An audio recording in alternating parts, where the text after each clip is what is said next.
Fatulmen ki popong ela ko ki me fa pene family ko ni me fa na ko ni to ko tahau ki na fine ki ta o hivatol ne si to ko to be me lo ki ne mo nga o fa no mo mai be ki ngai hiwa ko tu ko me fa le be ni ai family la wa ke na ale me na fine ki ka fo ke fa ko ni ka fen number 1 ni ai fa so lai hiwa ni si ni music production ni. Oke dia ko. Kau kata lo fa fi dia fa ni ko dia wa ki ko ya ki mo si. Ko yo me ta fa di ko ke ta ne.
fatu loma.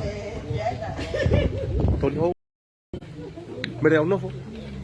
Ko e ate te peki fasioni ke whamawhana ko he snow.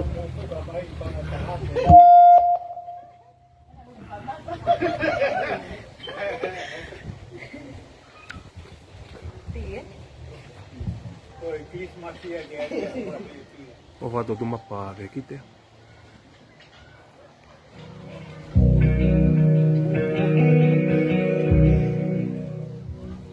Kai fui te ha ta ke hen ko e whanau pe ko e tata pe ke whanau mai nau whine ki me lo. Ai wa whatonga ka pe ke irien.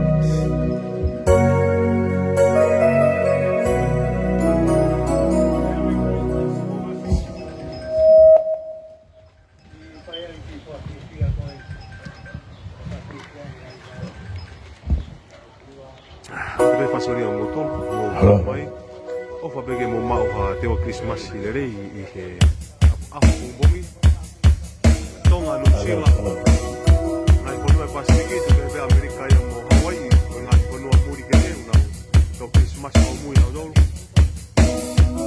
paki le mai mo na ki foi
miman e kia e noa finawa malo e kau mai ko tu ke kia mea whalerei ko e whamalo ki whamiri ko ni ko e he maua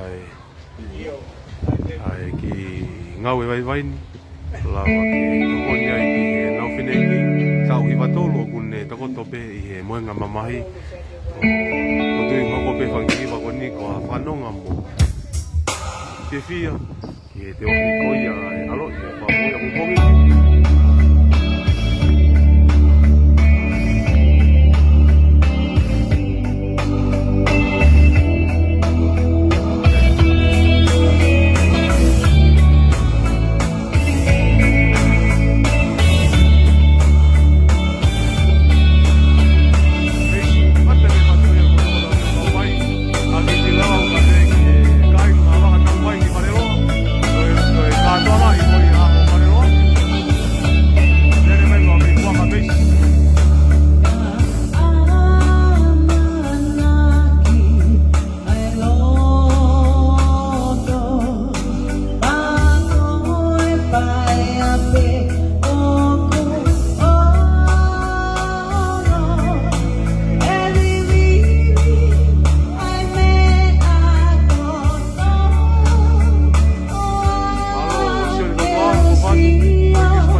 See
tahai mo ve ni ka na lava si o mai me fai ya hango lave fa malo fo ko mo ka mai pe ya monu ya fo ke ni o kuna wi no sila ni pe lava pe ke le te ki live o fa fe fia na tolu pe hange ko ni o ku kai ke lava o hiki ai nga hiwa ko hiko e a covid na ngai pare ki lava pe a lireni o lava ele matona tu pe o hiwa live pe a ngai ko stay mai pe ko ya a te ne fasio ya moto ka mai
entry hano Merry Christmas ake family o tu ku la ki mo weekend te ke lawa ta o ki live ata siloni ki Christmas pa tu fa malo ke family ko ni no affair ki ka ta live malo ko ni lawa ke mai ai ke fa fifia ai fa ta o ba tolu ko ni me no mo nga mamai pe melok o tu e hoko pe ngahiwa ulawa ke atu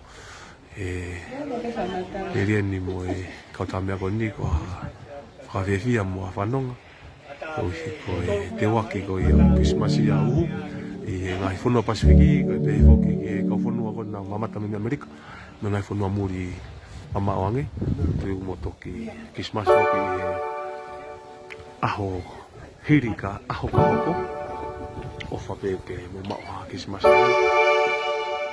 ke fia mo mo na foke o fa to Johnny Boy ke family ke seri ata be fa sini ga te ko family ko te wa Christmas dia ni wa ke tai ta hile la to kau ke a kau mai o fa to ke family ka pe ke fa na wa ke wa ho la mai te tau ki lai a on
Steven Fauslia malo e kau mai tui ka pau ke ha Christmas rei malo mo e fai tau hiwa tolu koni ka pe ke fa nau e me ofa fa fa mawinga lawa ke ave pe tau ngai hiwa Christmas ka pe ke ngai hiwa fa tonga ke loki fa nongo me pe fai koni tau di wate pe ai ko po ke pe ke ngai vai ka vai mai matu to re kreka e mo ngai api lawa ke ate ngai hiwa patonga koni patu pafika i motolo i teo Christmas ko ia pongpongin pa manatua alo fa moi o fala haka te motor ngai fitu mo kau mai mai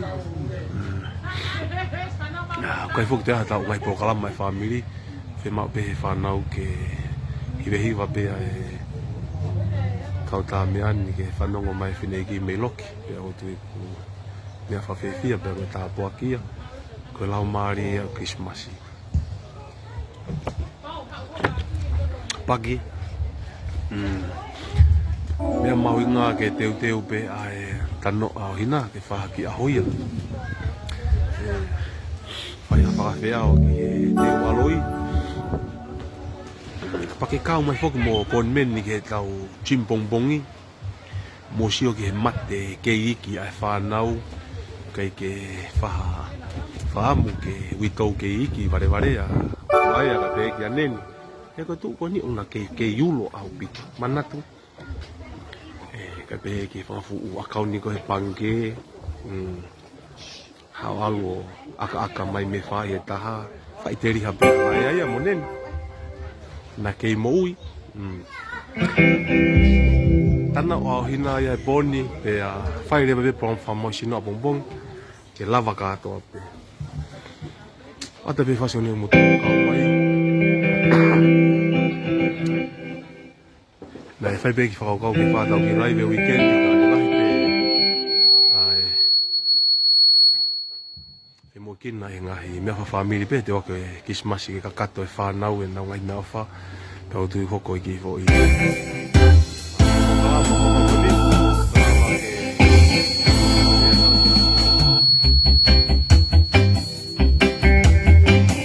ai ke ua te tatange tau sa mena madama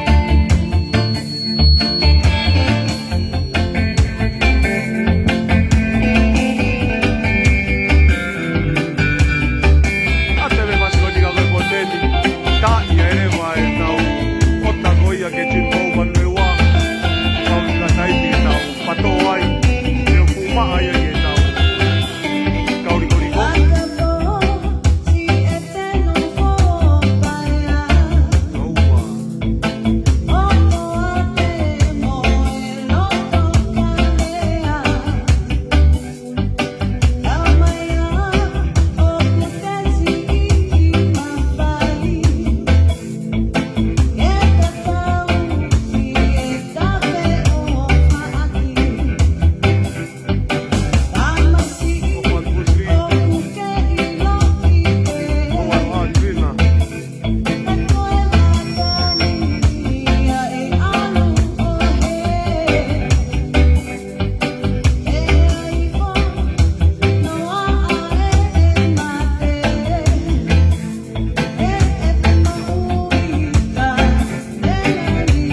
fatu siuna o fatu ke family malo e kau mai pe ate pe fasigoni ya modol mo kau mai malo mu a chege chevi mai pe o yo pe au ke toka ka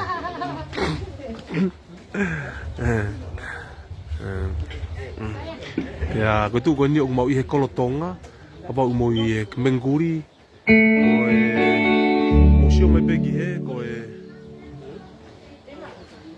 ko e hala ko ni ko hala fatafehi ko tui ku kaitaha mea ofa e family ko ni ke u next door ko e whanau hiwa pehi ka whinu Hello, this is 1 2. Pea museo pe ke sea tahine hiwa hange ia sea koe hai tahine pehi te malot ke family ko e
Hiwa fokia ai tau ewa ki e hala tau whaahau nei toko mai e sosa ia foka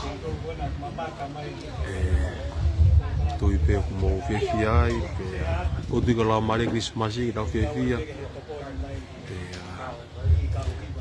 Malo apito liliene iba pea taimini ko fasi ko ni ko Koe taha pokene whanau Koe toko tahau a poke whanau Kai kia nau i Nusilani katoa wai i Australia, Amerika Pea tui oku nau sio mai pe I ki he mea ofa mo e whawhewhia o whago ke he nau whae i ke te waki ko i au e Christmasi. Pea tui o kune mao peha whiawhia me loki i he lahiwa wawa. Wange ma te nau tolu. O te pika te mo tolu ko nau mo mea mai.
next to atonga ai a koe. Kei ke taha mea koe fia pe. Lava i pe koe Christmasi.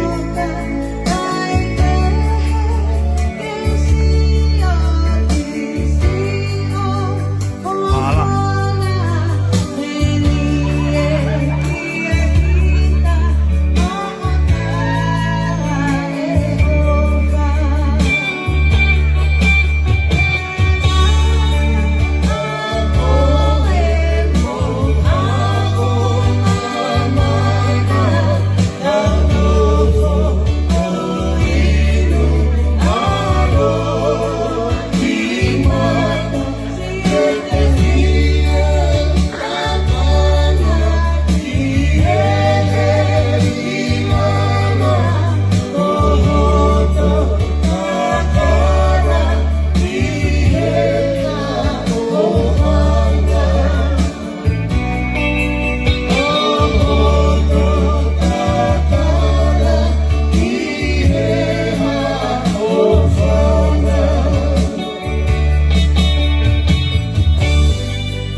Kataki ko ku tipilo mahiwa ko toki hiwa pei aki.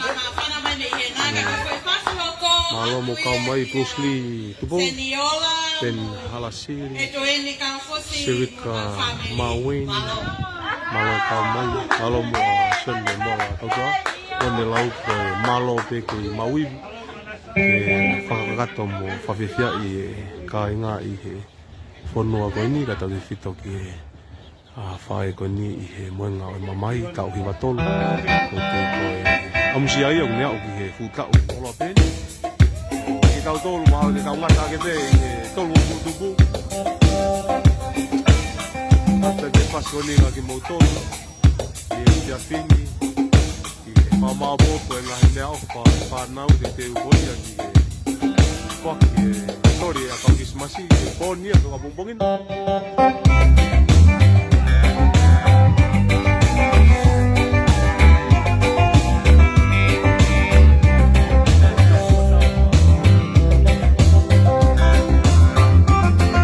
Ko e timenia e soko tau wha mo sio me te e loko koe whalani Marwa tinu a polo pe koa timi Hoki houa Let's go!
Malo e kau mai. Ko tui ko e ngai hiwa e ulawa ke tuku mai ka te tau tolu. Ke whakate kia ki e whae goni. Ka te heka ki mo tolu mo mea mai e ope. o tu ko e fiaf mo mo ho ke ni ngai family da ta ai he te wa ki ko ya Christmas o tu ko le pe ki la ni ko ni fa malo i ko e family ko ni ko na fa la wa ke na fo ki ke na o ki la wa ke ka mo ka to lo i le o fa ko ya ko e fa no mai te ngai wa fa tonga la wa to mai e ni ka pe ki a saia ka pe ki a angomuri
na to ko o te ke taimi ke hu ha maha ki mo pu ke ai tu gi olunga pe ke to ho nga to tapa ke foki ap ke family ko ko te nga we mo fatonga ke family to ko o fa chefo o ko ma ha Christmas fe fia ke ke family ki aseria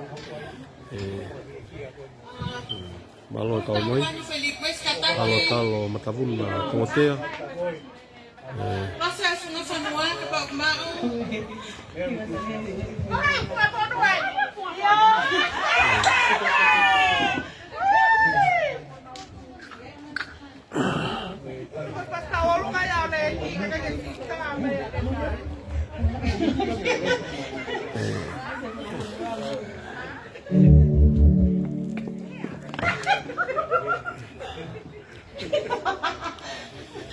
Koutu ko tau whinei ki mo tau whae ko ia o ku ne tokoto me me loki o whanonga mai e tau ngahiwa. Koutu I mahalo ku tistis kou me me loki. Pe ku slawa ia o tu o lue mai ki loka whare. Koutu ko e ki hame ma. O me pia ki smasi mo me awha ke whare ko ni. I rehi wadu pe me ono mata whare. O whare gene mawa he pia. Mo tau fo mo nui e smasi tau ni. O whatu ke whanau, toko tahua ho ke whanau koe ni, e whae koe ni, unau I he mahola holo I he ope. Toi pe kufoli toko ua pe au mau e tahua koe ni, mo te lau koe mea, pau pe ke, tau iai.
ni o kai ki te lava hiwa atu ngā kutola he kakai unau si o mai te toki hiwa pe I api o faturisate ko e isa ko pau ke o atu ia ke pafoka ke manatu ke fanki mea fuoloa Maloli ni atu whanua kai niki ka o koritu tukoto pe toloa. Mana ke huki toloa. o fatu kami vai loka me Christmas o fatu família que tem da família do motor o palangi malomu kuki lerei honi ma masika ma la me Christmas ya te leilini malop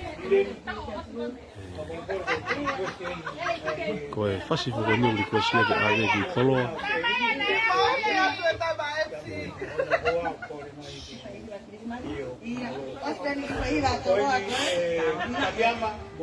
Maloli ni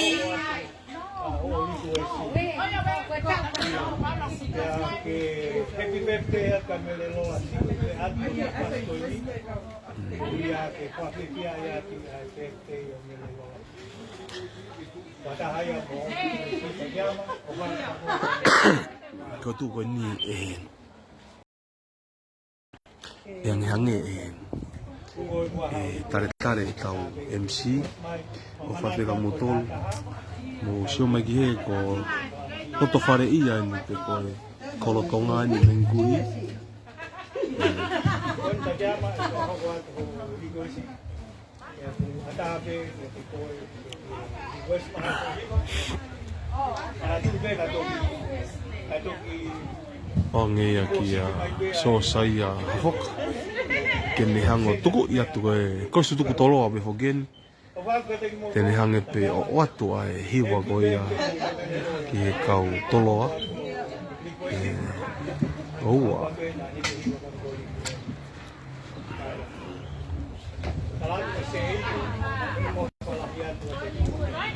kataki e tani te toki hiwa peau he sapa te whare lopa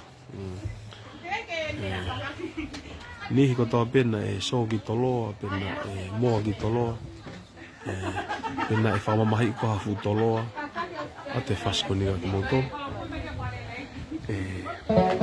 whai manatu ko taimina ma whamamahi e kau kore ka wao tā I he ngahi tapa ke o e mala e fuhu mo mala e teu whai wa manatu ki he so toloa pageri tau wha mo ripe palani te a te befa siko ni ki a kautoloa whiri hufanga I a pe ki a sone mafi e ke timi toloa All Boys ko ia I New Zealand pe ke timi toloa ko ia I Tonga manaki ko ia ke whako whainolo ko ia tahamano hui ka hau e kia huriki ko tu ko ni te mo peke kotoa motore ngai pare kotoa e ngai whiau I Tonga kako Samson Asia oua ta I vai ke motu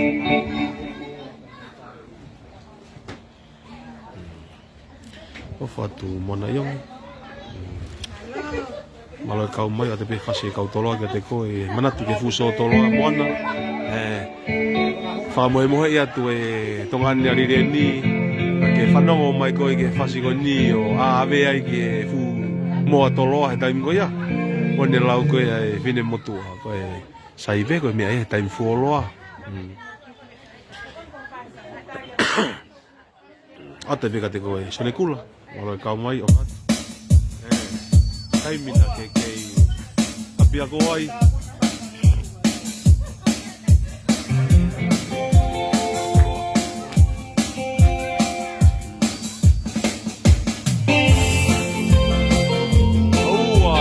toloa ko toa peke o lunga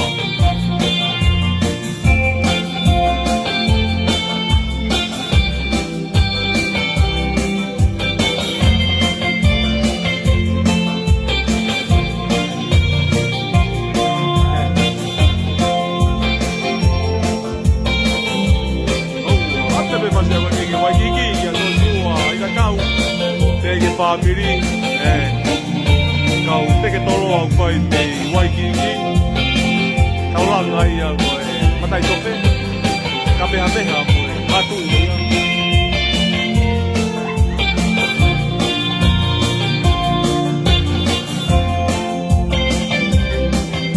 no ke fansi fai manati ke tataha e podo i te ringa e tamatoloa.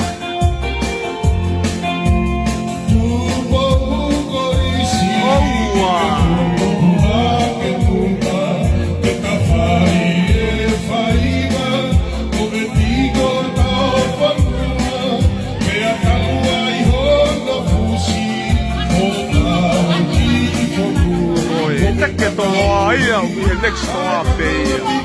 Aua.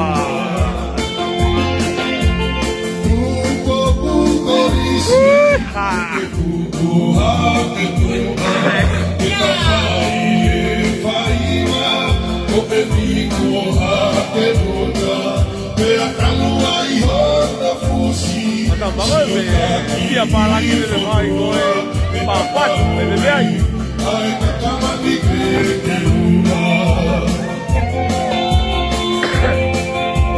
Mateo foi fogo puti, o pula pela vila pura, Mateo come a que fefe, eu taria na vai coi ai to tua que habe, mata nele rio fefime, ta ko hai teme, o kana ia fie mate vale. Mateo foi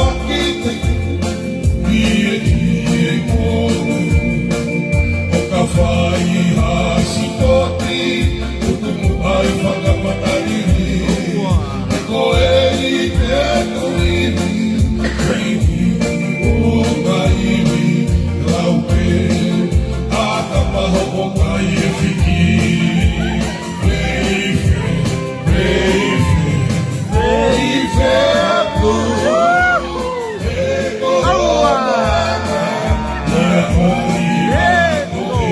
Ke tolo ke kula ko ia.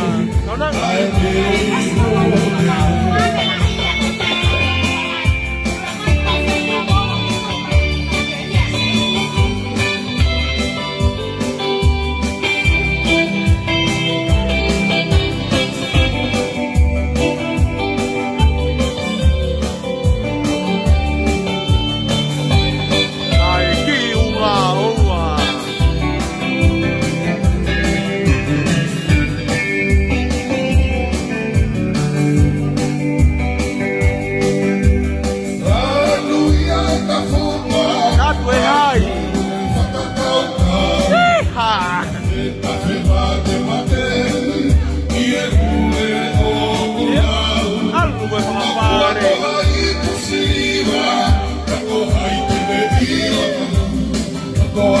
Bella ia toloa.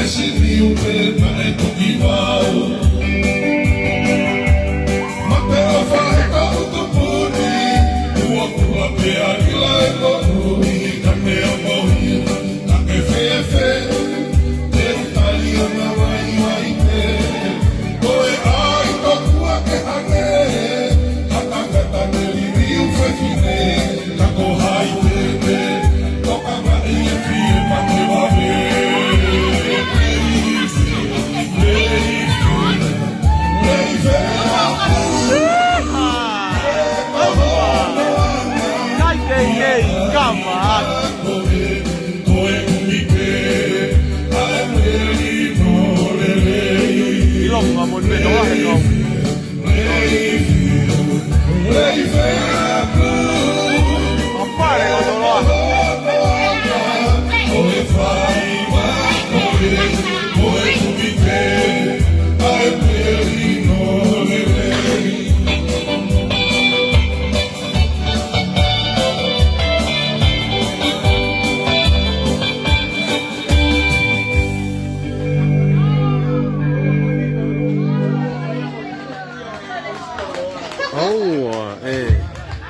Koe tae whasa toloa tau manatu ke huapi a koe me whakangalo ngata a.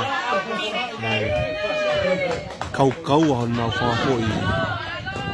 Kia I nima kai pēko nau whangafoi. Pouhi vai, oua. Koe hiwa whohia nei, koe si mai he taha e kau. Pai te kau toloa I he whamiri koe ni.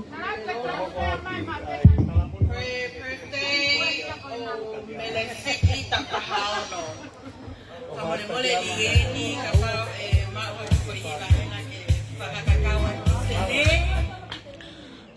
o whalahi ki he... kata Elisabeti, Felice Wakalahi, Paupenai. Kai ha, i moa ki toloa. Fo i teu mai maalahi. Ngā lange ke ki i olo i e kauwae.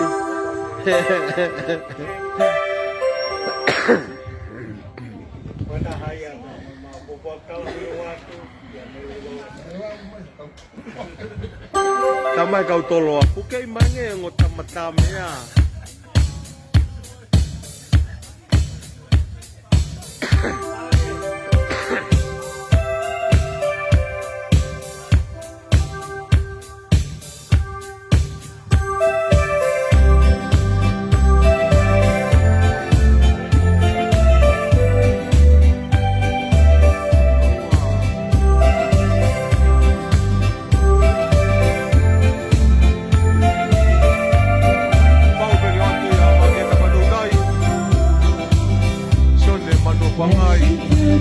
Merry Christmas.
Whatu noa tui pulotu kia te koe. Paula, tamata kiama. Ko e whasi hoko atu ia kia te koe whatu noa ka pehe ki a seini mo e whamiri ki whisi. O whapeke mo mau ha Christmas rei. I he te wako Christmas a pongpongi ne ongo e lockdown i oku whai mo e tui pe vave ai ngau e ai preanga fo o i tonga lava ke whafoke ki motolu e kai ngā tau ni au ve lava ke whe taulaki no e ngai whamiri ka te upuke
Malo, koe...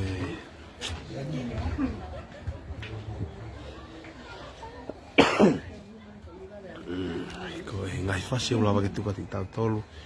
Pea hangi ka lawe hiwa ki tahine, whiri ke pahu.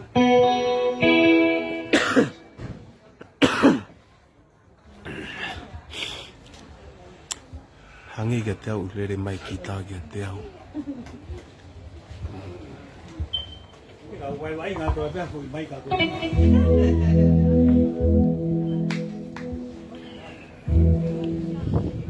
whatu sepu e tahata ia whikau whana whala iatu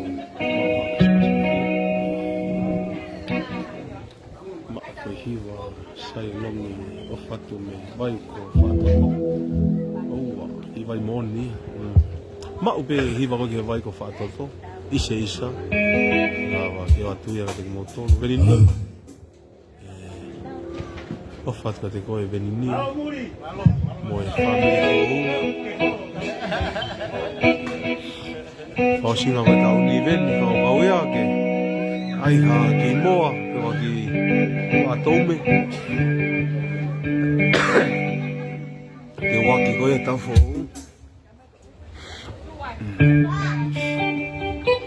i popongi mai fo mama ko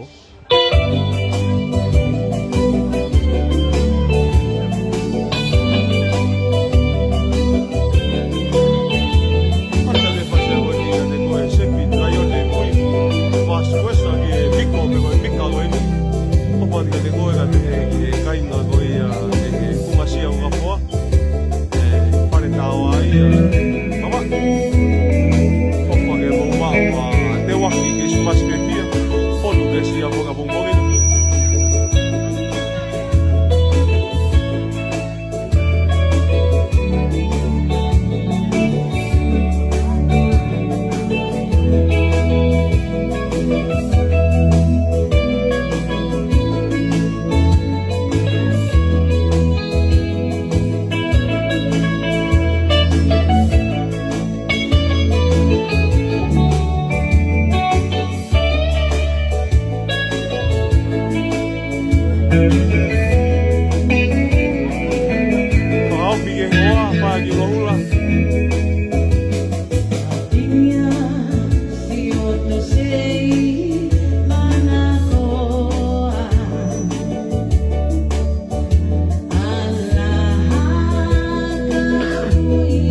ko ki mamalu mai e pouri pe hange o ku hawai mo ki e moko moko ko e tu ko ni ko e kita ko pau e tau tama live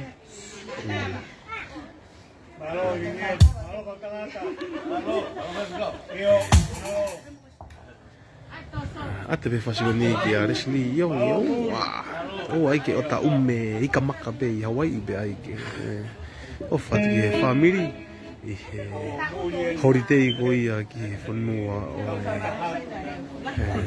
Kamehameha o whape ke mo mau ha vacation lele i mo malu family ngahi wiki ke mo lai aho mo he nai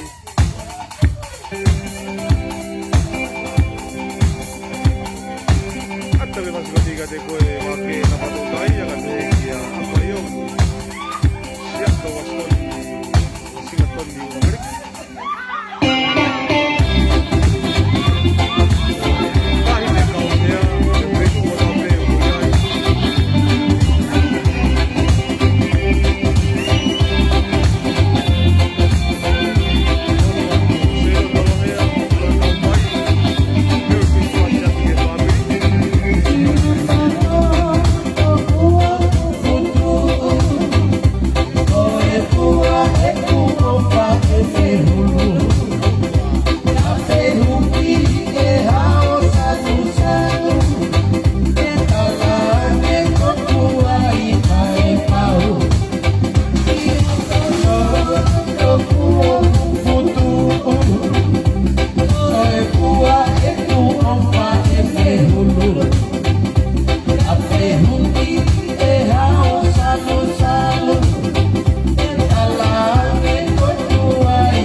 Sigue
ke tapatou tai ko e awhai a mo ha family ongi ko family. Whana koe kōne nei.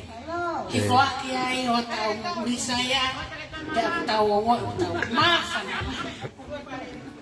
Kau tu ia Mawhetai, kai whai te a whea mai lau mahi mani. whakalata whoki. Hau hatai, ni te whewhia na tolu i whewhia. Te manatu ki tonga e au holo i ngai tuku i api o hiwa Kismasi. Au tu i whamalo ki e whanau koni mo e whamiri koni. Ko e uhi ko e whawhiwhia mo e mea whaulawa ki oange ki e nau whineiki. Kau hiwa tolu o kone tamatope nei loki. Whanau mai pe ki e ngahi hiwa ulawa. Oa te hoani pau tu o kone whiwhia pe e ngai hiwa ko ia kai pe he whafoke manatu ki e tuku hao mea mi tonga. O tako where toa oua. Ko e lolo ia. Whei tūni o hange lolo ia. O ilonga pe lolo ia e ngai tapa. Ai whei tū ke he oi ope.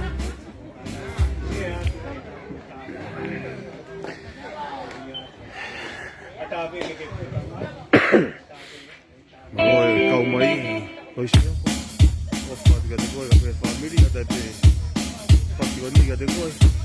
Mo e whamiri malo e lahi e ngau e kai me Amerikana ka te kau mai ki e tokalapa malanga wani.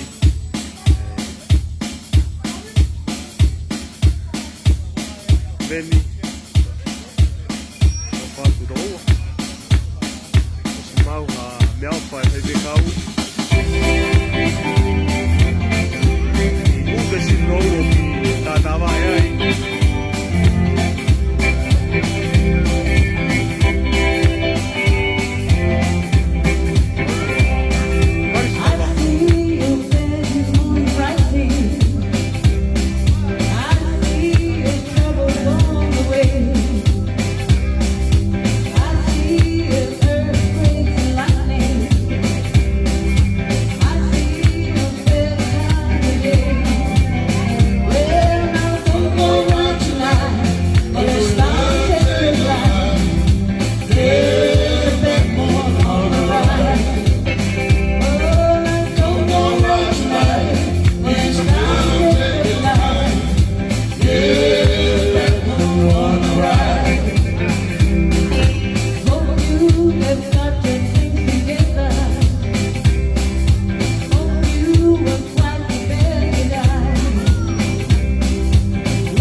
Take me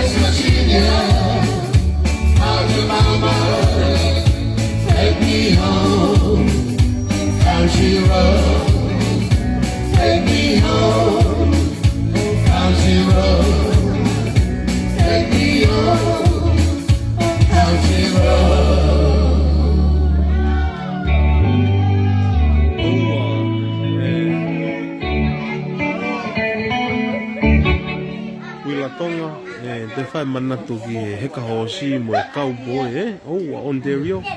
O whatu ki whamiri. Malo mua si kau mai, ka te kumua koe Amerika. Mana ke te waka Krismasi, ka pene ki ngahi tawha keke, o ku toa ya sinou, matong, Oua.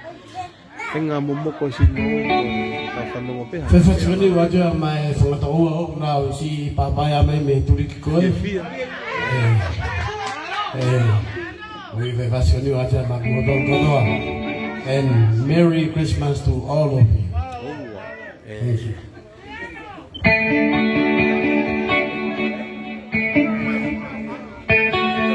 Malo ka Julia con friends, malo ka mai.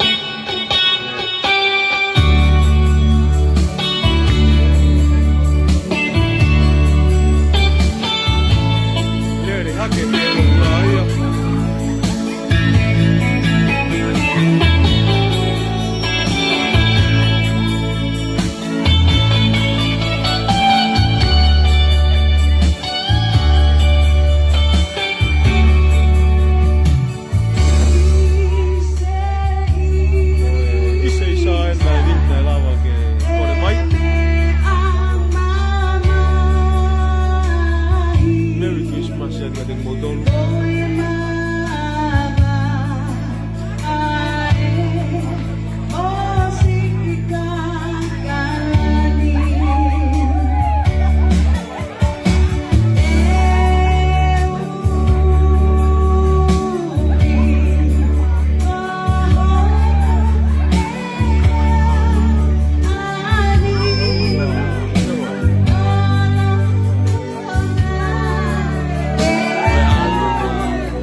Kei tonu peta maho mai e tahoua.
kau mai be malo malo loisi ko tu ko konna e kawa ia ke te lava o ana wa o mai ke mixa ko ana mimi o tu fo ia o peki ka o tu vai pege la mari ki smasi la mari e fia pe anga fe o mau hivare o hiva tu se kolo pe hufanga pe helotu Aunofo, hello, aunofo. Oua aike, oua o tai ka maka pe, wai ki pe. Ate me fasi o ni a motolu me family. Cindy, mere musi e ka John Harlow ka pe he ki a Leslie me kau mahanga. O whake mumau ha vacation le lei me, Christmas le lei e whono boi. Kamehameha. Pasisi be mo tahi e mo mare ka kau.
Pea o kuato e kole lieni fa more me kole peno ho pule lahi. Ko e tungan me lahi. Ko e fa lahi no se ini ko e kau.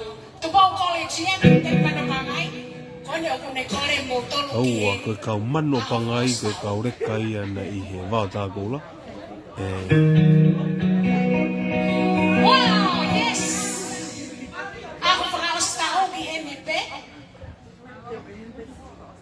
Ko tek mana pangai ne kune kole mo tolu. Kau stau?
Malo ko wha I mata ufo ko ki ai timi ai sopo ta wha ahau mo e timi ko ai wata ko la ko na wa o ki he kona e fi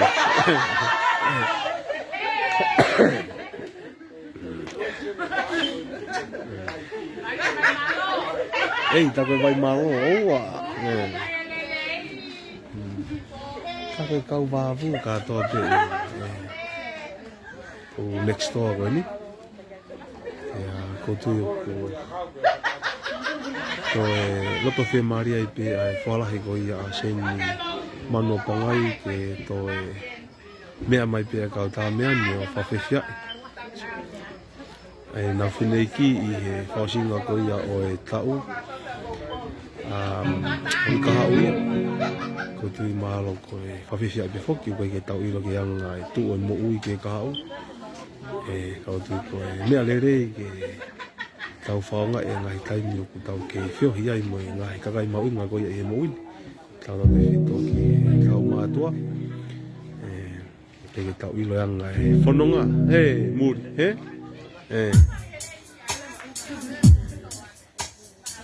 Ata me whasi o ni ka ko e te mā pinau. Merry Christmas atu ki e whamiri, mā I mua ka pehe ki a mamarewa. Mo e toinga whanau ki whamiri ki huelo hanga ia ki Tapsolonga.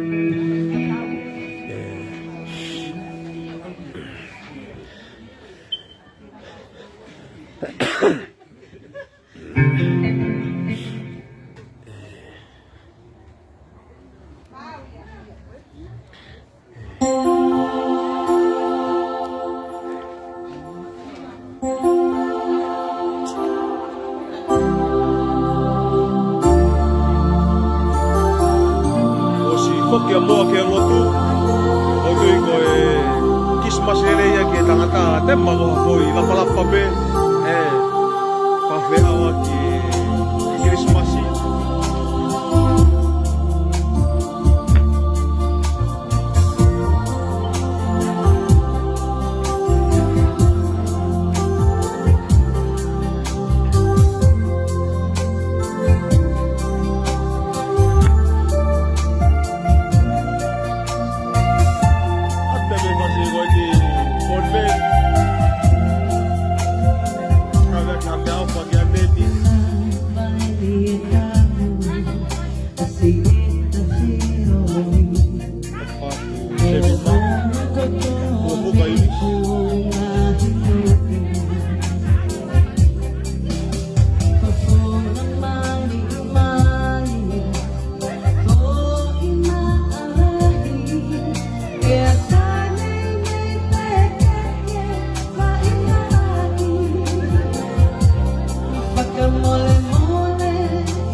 Happy birthday leva, ata me faz colinga koe tō tahape.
be tau ki foi hoa ta.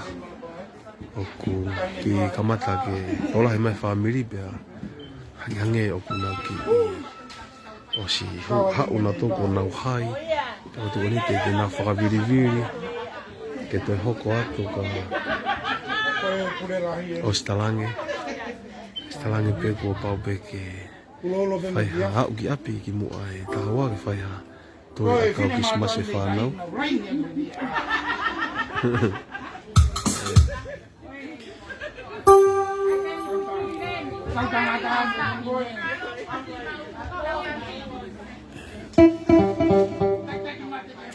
Fai mau ki o te motu fai mau ki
o tu ko yang ngai ya hono pafifia he fanau mo famopun o seni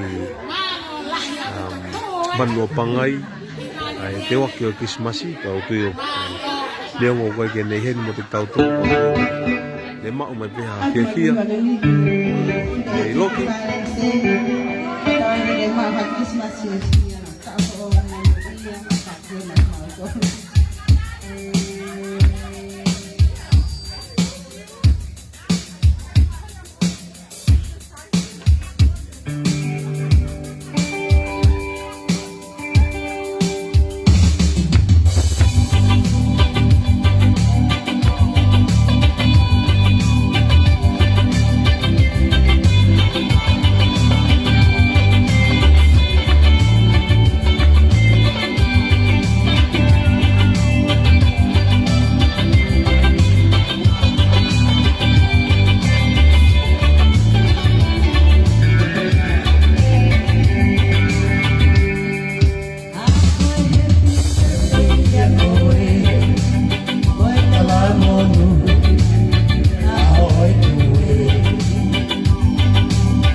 ko ki mo ko puna.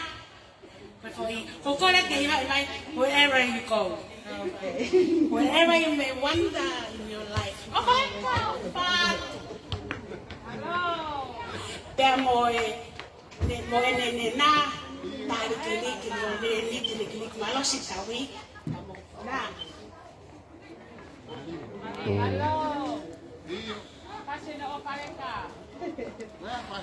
Até bem fazer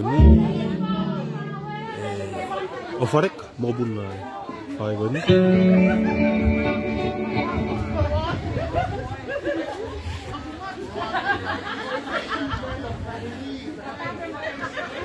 Ada bem fazer ini kata kau Sean behola apa ya? Kalau kau mai.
beautiful voice. Te kapa koe ke hiwa whapapa ni whakapapa la lia o toi kalas. Ke hea. Me. Kari ni lien. Iuvi. Alo aku ko hiwa mai. Ko. Mana tu kita ki tangata me fungasia ivi. Kaya ngai ya mafana la me kismasi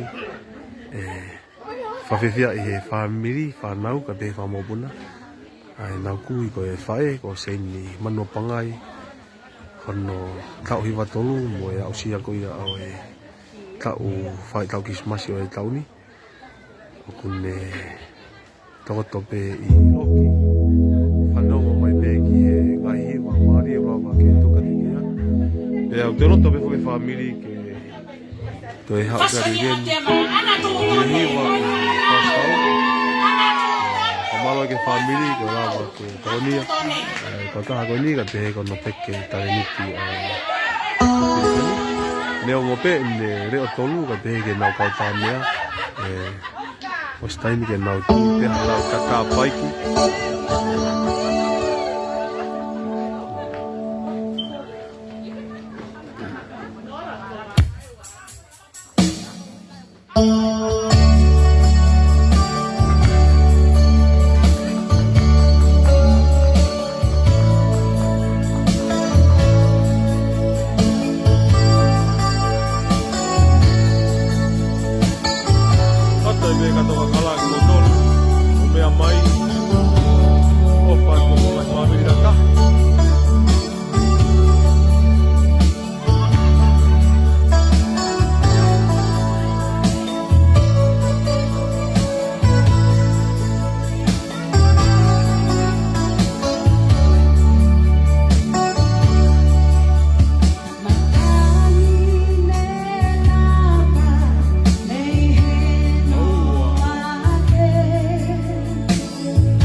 mahalo peko kela ia e tau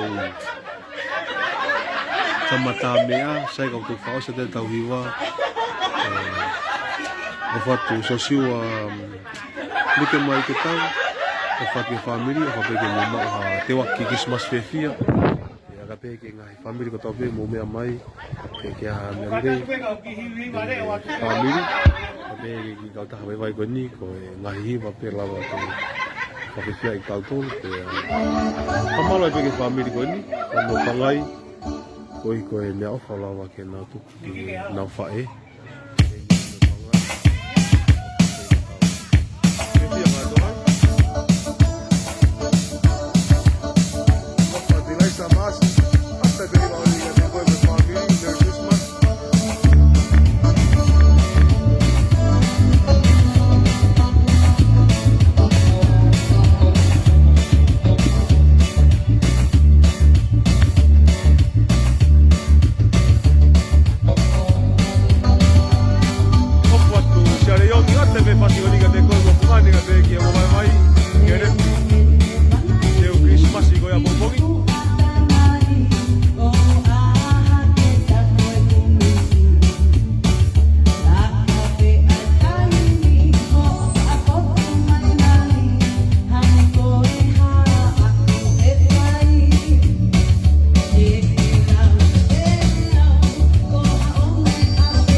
foi kolona e Christmas ia ke happy me toko o whatu family.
Ai pe mo pare.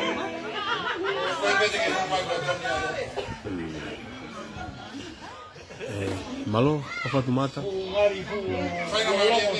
o whatu family.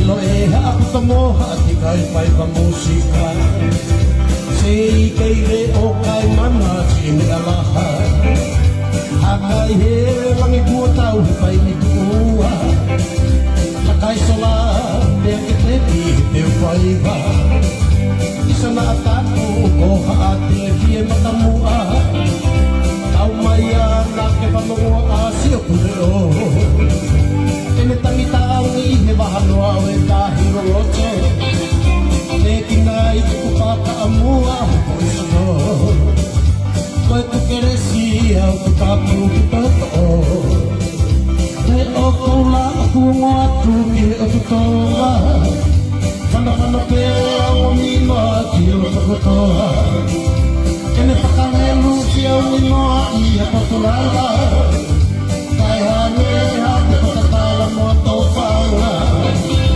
Re o kaula a kuongo atu ki a tutoa Whana pēra o minoa ki o tokotoa Kene whakarelu si au minoa i a patulala Kai hane ha te patatala mo tau whaura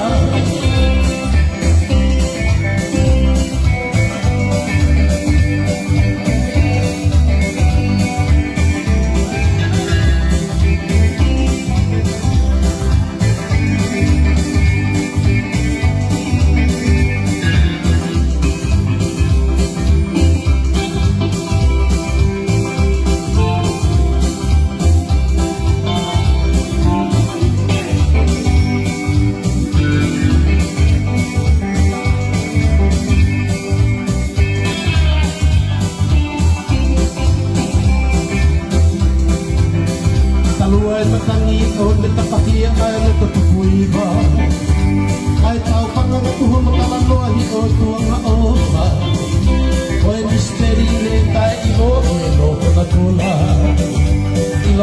ako sa moha at ikay ka musika sa ikay o kay mana sinalahan akay he lang ikutaw pa'y nikuha lakay sala bekateki pa'y ba sa natatuto hati tiyan matamua tau maya nate panungoa siya kumiro Tangi-tangi, hibano awe tahi loloto Rekinai, aku pakaamua, hupansino Koe ko keresi, aku tapu kita ito Pre oko na aku mo atu, kiro tutonga Pana-panate, amu nino, kiro tukatoa Kene pakarenu siya umino, iya patulala Kay hangi hati patatala mo tofanga Kay hangi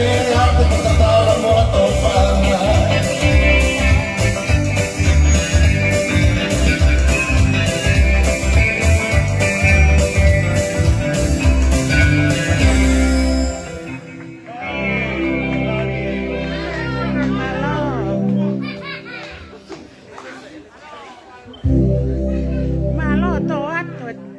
Hiva to atwe ta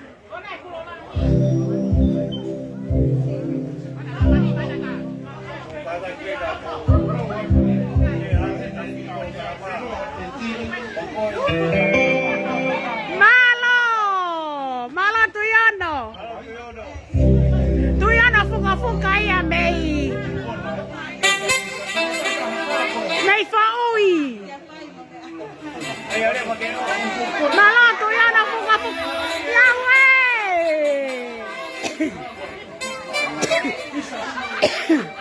eso koe oso moba ngagaliri eni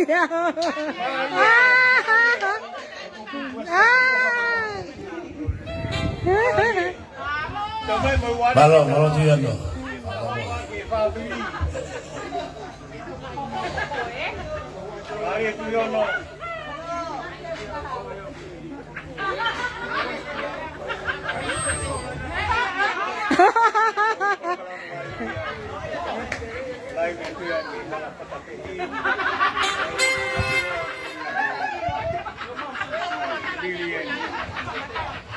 Tingnan ko na hati. Walang dito na.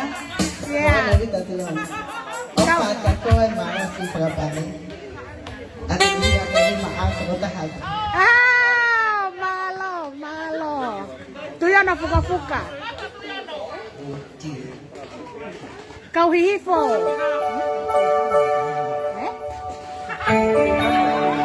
Iyo, pakete.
Behivai ko ya no eso si wa ke tau ko ko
Para dia na koa.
Tôi về tàu phổi nít thì khoản nó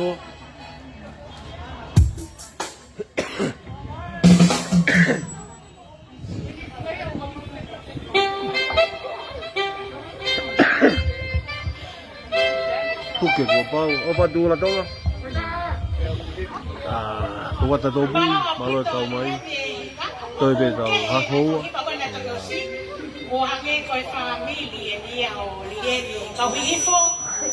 lệ lệ tụt kì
pangai ka mga selo fariklo ka. Whakamole lahi ang tupo tao.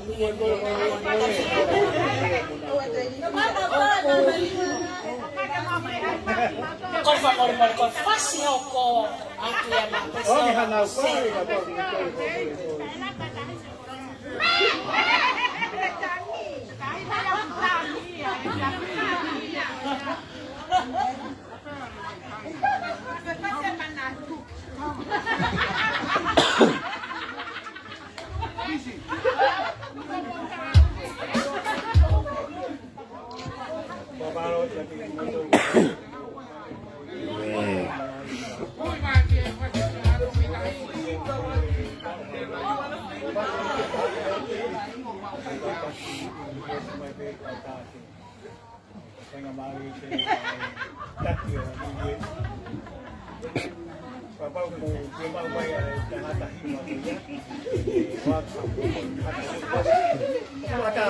Togi vai tuku.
Ange hanai tiri